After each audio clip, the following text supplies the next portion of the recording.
ونشهد أن سيدنا وسندنا ومولانا محمدا عبده ورسوله صلى الله عليه وعلى آله وأصحابه وأتباعه وأزواجه وذرياته.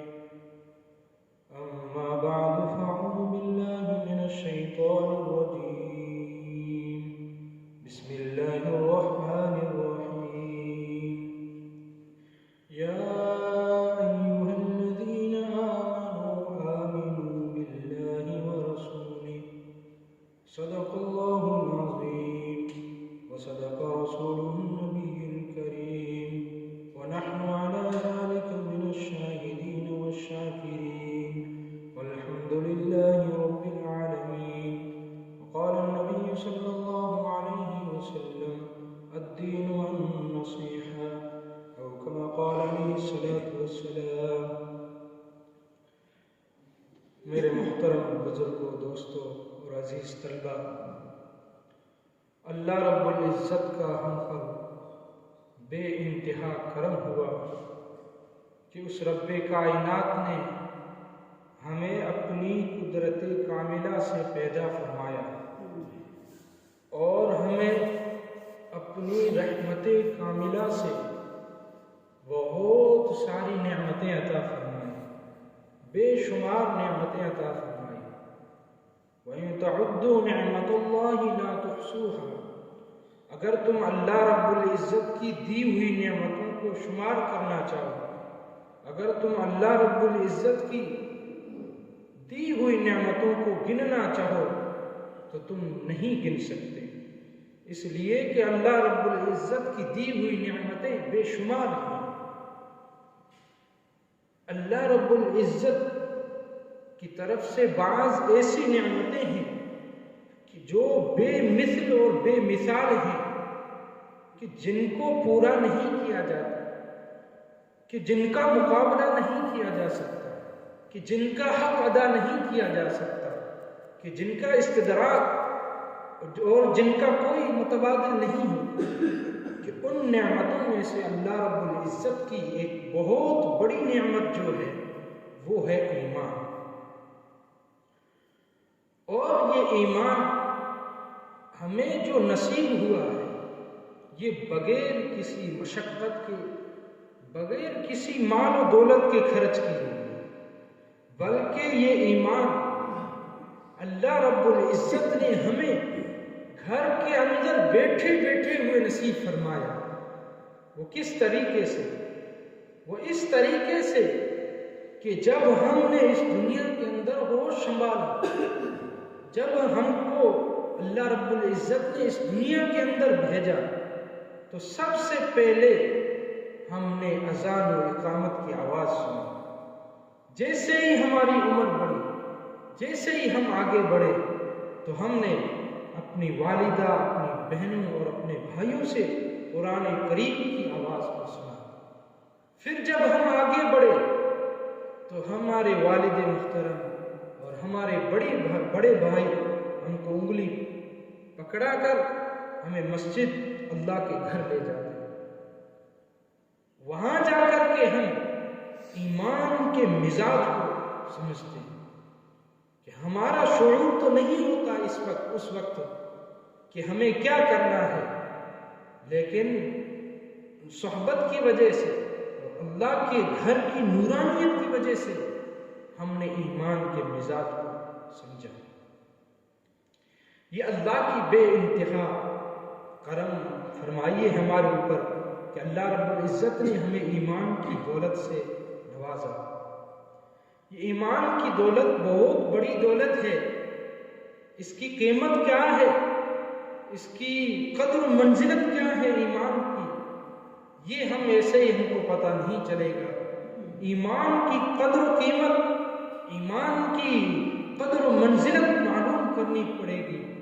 تو ہمیں اس ایمان کی قدر و منزلت معلوم کرنے کے لیے 1400 صدیاں پیچھے جانا پڑے گا اور صحابہ اکرام سے ہمیں معلوم کرنا ہوگا کہ ایمان کی قدر و قیمت کیا ہے. ہم کو حضرت بلال رضی اللہ تعالی عنہ سے معلوم کرنا ہوگا کہ ایمان کی کیا قدر و قیمت ہے، صحیح معنی میں وہی ایمان کی حقیقت اور اس کی قدر و منزلت کو بتا سکتے ہیں۔ کیوں؟ اس لیے کہ انہوں نے ایمان کی خاطر بے شمار قربانیاں دی اور انہوں نے نہ جانے کتنی مشقتوں کو جھیلا اور قربانیاں دی، کس کے خاطر؟ اس ایمان کے خاطر۔ اور ہم کو اس ایمان کی قدر و منزلت معلوم کرنی ہوگی حضرت سمیہ رضی اللہ تعالی عنہا سے، حضرت خبیب رضی اللہ تعالی عنہ سے اور حضرت عمار بن یاسر رضی اللہ تعالی عنہ سے۔ ان سے ہمیں یہ بات معلوم کرنی ہوگی کہ ایمان کی قدر و قیمت کیا ہے، ایمان کی منزلت اور ان کی کیا قیمت ہے۔ کیوں؟ اس لیے کہ انہوں نے اس ایمان کی خاطر قربانیاں دی اور انہوں نے ہم تک جو دین پہنچا ہے، ہم تک جو ایمان پہنچا ہے، اس کے پیچھے ہم تک پہنچانے کے لیے اور ہم تک دین کے اور ایمان کے پہنچنے کے لیے انہوں نے قربانیاں دی ہیں۔ تو ہمیں ان کی زندگیوں کو سامنے رکھنا ہوگا اور ان کی زندگیوں کا مطالعہ کرنا ہوگا، تب جا کے ہمیں پتہ چلے گا کہ اس ایمان کی جو ہمیں ملا ہے اس کی کیا قیمت ہے۔ عزیز ساتھیو، دنیا کا ایک اصول ہے کہ دنیا کے اندر دو چیزیں ہوتی ہے، ایک ہوتی ہے حقیقت، نیچرل حقیقت، اور ایک ہوتی ہے صورت۔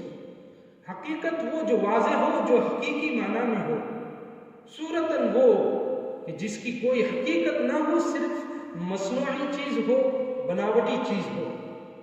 عام طور پہ ہم دیکھتے ہیں کہ آفسوں کے اندر اور مہمان خانے جو وغیرہ ہوتے ہیں اور بڑی بڑی سٹیوں کے اندر جو مکانات ہوتے ہیں، بنگلے ہوتے ہیں، تو ان کے اندر ایپل یعنی سیب جو مصنوعی ہوتا ہے، بناوٹ پلاسٹک کا، اور اسی طرح گریپس انگور اور مینگو وغیرہ یہ چیزیں ہوتی ہیں، بلکہ وہ حقیقتاً نہیں ہوتی، بلکہ ایک مصنوعی چیز ہوتی ہے، بناوٹی ہوتی ہے۔ ایک سیب تو ہے، وہ صورتاً سیب ہے، ایپل ہے، لیکن اس کے اندر کوئی ذائقہ نہیں ہے۔ ایک گریپس انگور ہے، لیکن جب ہم اس کو ہاتھ میں لیتے ہیں تو اس کے اندر نہ تو کوئی ذائقہ ہے اور نہ ہی اس کے اندر کوئی رس ہے، اور اسی طرح دوسری دیگر چیزیں۔ اور یہ سب چیزیں جو ہیں یہ مصنوعی چیزیں ہیں، یہ صورتاً ہیں، حقیقتاً نہیں ہے۔ اسی طرح اپن دیکھتے ہیں کہ بڑے جو باغ ہوتے ہیں، گھومنے کی جو جگہیں ہوتی ہے، وہاں پہ مصنوعی اور بناوٹی شیر کی اس کا مجسمہ ہوتا ہے، تو بعض جن کو پتہ نہیں ہوتا ہے وہ تو اس کی تصویر کو، اس کے مجسمے کو دیکھ کر کے ڈر جاتے ہیں، لیکن جس کو بچوں کو عام طور پہ وہ بچے جاتے ہیں، تو بچوں کو جب اس کی حقیقت معلوم ہوتی ہے تو بچے اس کے منہ کے اندر ہاتھ ڈالتے ہیں اور کبھی کبھار تو اس شیر کے اوپر سوار بھی ہو جاتے ہیں، ان کو ڈر نہیں۔ کس وجہ سے؟ اس لیے کہ ان کو پتہ ہے کہ یہ جو شیر ہے یہ مصنوعی ہے، یہ بناوٹی ہے، یہ حقیقتاً شیر نہیں ہے۔ اور یہی بندہ اگر جنگل کے اندر چلا جاتا ہے اور شیر کو آتے ہوئے دیکھتا ہے تو اس کی کپ کپاہٹ شروع ہو جاتی ہے اور وہ گھبرا جاتا ہے، اس کے بدن سے پسینہ چھوٹ جاتا ہے۔ کیوں؟ یہی بندہ جب وہ پارک کے اندر گیا تھا، اسی شیر کو، اسی شکل کو دیکھا تھا، تب اس کے اندر کوئی خوف و ہراس نہیں تھا، کوئی ڈر و خوف نہیں تھا، لیکن یہی بندہ جب اس حقیقی شیر کو دیکھتا ہے تو اس کی حالت خراب ہو جاتی ہے۔ تو یہ ایک چیز ہوتی ہے حقیقت اور ایک ہوتی ہے صورت۔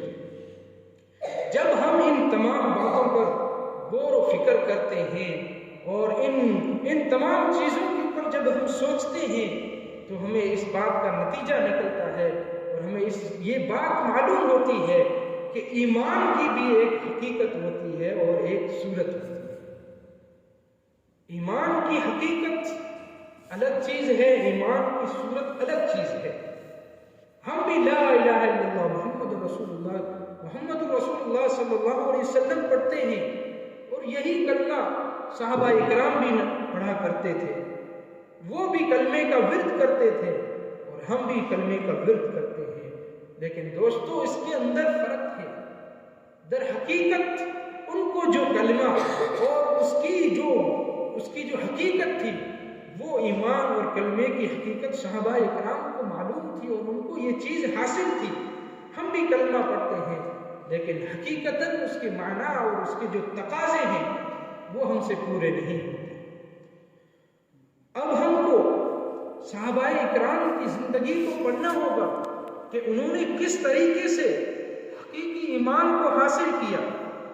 حضرت خبیب رضی اللہ تعالیٰ عنہ کی زندگی کو آپ پڑھیے کہ ان کے اندر کیا ایمان کا جذبہ تھا کہ ان کو مکہ مکرمہ کے اندر قید کیا گیا اور ایک گھر کے اندر ان کو قید کر دیا گیا، اور وہ حرمت والے مہینے چل رہے تھے، ذی قعدہ، ذی الحجہ اور محرم، تو وہ اس مہینوں کے اندر، حرمت والے مہینوں کے اندر کفار بھی کسی کو سزا نہیں دیتے تھے۔ بہرکیف پھر جب یہ حرمت والے مہینے نکل گئے تو پھر ان کو یعنی حضرت خبیب رضی اللہ تعالیٰ عنہ کو یہ اطلاع دی گئی کہ آپ کو سزا دی جائے گی۔ تو جس گھر کے اندر حضرت خبیب رضی اللہ تعالیٰ عنہ تھے، اس گھر کی عورت فاطمہ نام کی ایک عورت، ایک خاتون، یہ واقعہ بیان کرتی ہے اور حقیقت کو بیان کرتی ہے کہ میں نے آج تک ایسا با اخلاق، با کردار قیدی میں نے آج تک نہیں دیکھا۔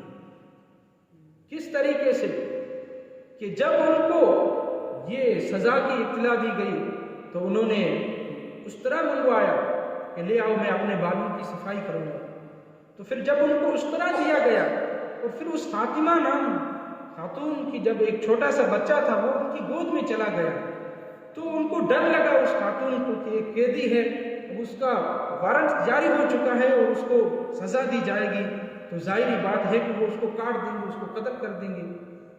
لیکن جب حضرت خبیب رضی اللہ تعالیٰ عنہ کو پتہ چلا کہ اس عورت کی یہ حالت ہو گئی تو حضرت خبیب رضی اللہ تعالیٰ عنہ نے ان سے کہا کہ بہن گھبرائیے مت، ہمارے مذہب اسلام اور محمد عربی صلی اللہ علیہ وسلم کی یہ تعلیم نہیں ہے کہ آپ کسی بے قصور بچے کو مارو، کسی کو قتل کرو، کسی کو ناحق اس کی حق میں دباؤ۔ یہ محمد عربی صلی اللہ علیہ وسلم کی تعلیم نہیں ہے۔ بہرکیف حضرت خبیب رضی اللہ تعالیٰ عنہ کو بیڑیوں سے جکڑ دیا گیا اور چاروں طرف سلاخیں تھی، بیچ میں جکڑے ہوئے تھے۔ وہ فاطمہ کہتی ہے کہ ایک مرتبہ میں گئی تو وہ انگور کھا رہی ہیں، میں نے ان سے پوچھا کہ یہ کہاں سے آئے، کہ اس دور کے اندر اور اس ٹائم میں عرب کے اندر انگور کی یہ جو موسم بھی نہیں تھی تو پھر کہاں سے آئے؟ تو حضرت خبیب رضی اللہ تعالیٰ عنہ نے کیا جواب دیا وہ ہم کو سننا چاہیے، دل کے کانوں سے سننا چاہیے۔ انہوں نے کہا کہ وہ اللہ رب العزت جنہوں نے حضرت عیسیٰ علیہ السلام کی والدہ حضرت مریم کو بیت المقدس کے ایک کمرے کے اندر پھل کھلائے، تو کیا وہی رب محمد عربی صلی اللہ علیہ وسلم کے ایک ادنا سے غلام کو انگور کھلانے پر کھلا نہیں سکتے؟ یہ ان کا جواب تھا۔ یہ کیا تھا؟ یہ ایمان کی حقیقت تھی، ان کو حقیقت ایمان حاصل تھا اور ہم کو صورت ایمان۔ پھر جب سزا دی گئی اور ان کو سولی پہ چڑھانے کے لیے، ان کی سزا پوری کرنے کے لیے جب ان کو بلایا گیا تو ان سے کہا گیا کہ اگر اس کی جگہ محمد عربی کو لایا جائے اور آپ کی جگہ ان کو سزا دی جائے تو آپ کو کیسا محسوس ہوگا؟ تو حضرت خبیب رضی اللہ تعالیٰ عنہ نے جو ایمانی روشنی کی بنیاد پر جو محبت نبی پاک سرور دو عالم صلی اللہ علیہ وسلم سے محبت کے انتہا درجے کو پہنچے ہوئے تھے، انہوں نے کہا کہ محمد عربی صلی اللہ علیہ وسلم کی سولی پہ چڑھانے کی تم بات کرتے ہو، بلکہ نبی پاک سرور دو عالم صلی اللہ علیہ وسلم کو جسم کے کسی حصے پر ایک چھوٹا سا کانٹا لگ جائے میں اس کو برداشت نہیں کروں، تم تو یہاں سزا کی بات کرتے ہو۔ جب ان کی سزا پہ بلایا گیا، ان کو سولی پہ بلایا گیا تو حضرت خبیب رضی اللہ تعالیٰ عنہ نے ان سے مطالبہ کیا کہ مجھے نماز پڑھنے دی جائے۔ پھر انہوں نے نماز پڑھی اور پھر لوگوں سے ان کو کہا کہ میں نماز کو لمبی کرتا، میرے رب سے اور قرب حاصل کرتا، لیکن مجھے یہ اندیشہ تھا کہ تم لوگ یہ کہتے کہ یہ خبیب جو ہے یہ موت کی ڈر سے نماز کو لمبی کر رہا ہے، بلکہ انہوں نے کیا جواب دیا؟ حضرت خبیب رضی اللہ تعالیٰ عنہ نے ان سے کہا کہ اگر میں تو ایک ہوں، لیکن اگر اللہ رب العزت مجھے میری جگہ 100 جانیں عطا فرمائے تو میں 100 کی 100 جانیں اللہ رب العزت کی ایمان کے خاطر، نبی پاک سرور دو عالم صلی اللہ علیہ وسلم کی تعلیم کے خاطر جان دینے کے لیے تیار ہوں۔ یہ کیا تھا؟ یہ حقیقت ایمان تھی، یہ ایمان کی حقیقت تھی۔ آج ہمارے اندر کیا ہے؟ ہمارے اندر صرف صورت ایمان رہ چکی ہے، صرف الفاظ رہ چکے ہیں، اس کے معنی کے تقاضے کیا ہیں وہ سب ختم ہو چکے ہیں۔ یہ صحابہ کرام کا ایمان تھا۔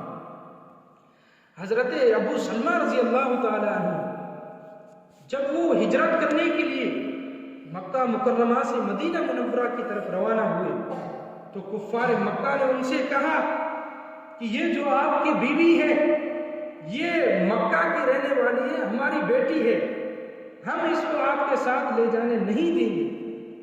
تو حضرت ابو سلمہ رضی اللہ تعالیٰ عنہ نے اس ایمان کی محبت میں کس طریقے سے ان کو جواب دیا، کفار سے کہا کہ یہ تمہاری بیٹی ہے اور میری بیوی ہے، لیکن تم محمد عربی صلی اللہ علیہ وسلم کے بغض میں اور ان سے نفرت کی وجہ سے تم ان کو میرے ساتھ مدینے نہیں لے جانے دیتے ہو، تو یہ پڑی ہے، ان کو لے لو، مجھے نہیں چاہیے بیوی میری۔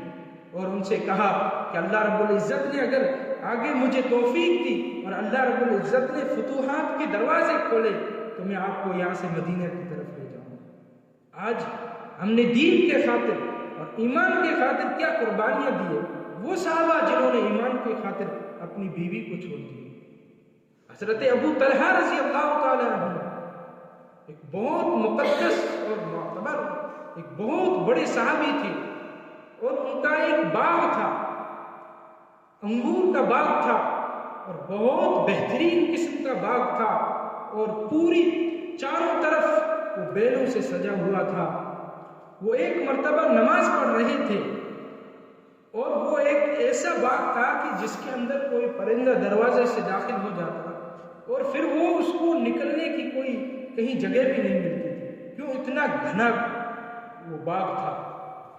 تو حضرت ابو طلحہ رضی اللہ تعالیٰ عنہ نماز پڑھ رہے تھے تو اس چڑیا کو دیکھ رہے تھے کہ وہ باہر نہیں نکل پا رہی ہے۔ پھر جب سلام پھیرا تو ان کے دماغ و ذہن کے اندر یہ بات آئی کہ اس چڑیا اس گھنے باغ ہونے کی وجہ سے، یعنی یہ باغ اتنا گھنا ہے کہ اس سے ایک چڑیا نکل نہیں سکتی ہے، اور وہ وہیں ٹھہری ہوئی ہے، اور میری نماز کے اندر جو میرا دھیان ہے وہ اس چڑیا کی طرف چلا گیا ہے، تو یہ میرا باغ کیا کام کا کہ جو مجھے میرے اللہ سے غافل کر دے، جو میرے رب سے مجھے غافل کر دے، میرے رب کی خاص عبادت جو ہے اس سے غافل کر دے، تو یہ میرا باغ کس قسم کا اور میرے لیے کیا اس میں فائدہ ہے۔ حضرت ابو طلحہ رضی اللہ تعالیٰ عنہ نبی کریم صلی اللہ علیہ وسلم کے پاس گئے اور آپ صلی اللہ علیہ وسلم سے ارشاد فرمایا کہ یہ باغ لو، یعنی انہوں نے اپنے رب کا قرب حاصل کرنے کے لیے اور ایمان کی حقیقت کو حاصل کرنے کے لیے کروڑوں کا جو باغ تھا وہ دین میں اور اللہ کی راہ میں وہ خرچ کرتے۔ آج ہم دیکھتے ہیں ہماری کیا صورتحال ہے، کیا ہم نے کتنے اپنے جو جائیداد مال و جائیداد ہیں تو ہم نے کتنے خرچ کیے اللہ کی راہ میں اور کتنی قربانیاں دی۔ Thanks for watching. Don't forget to like, comment, share and subscribe to Al Wahid channel.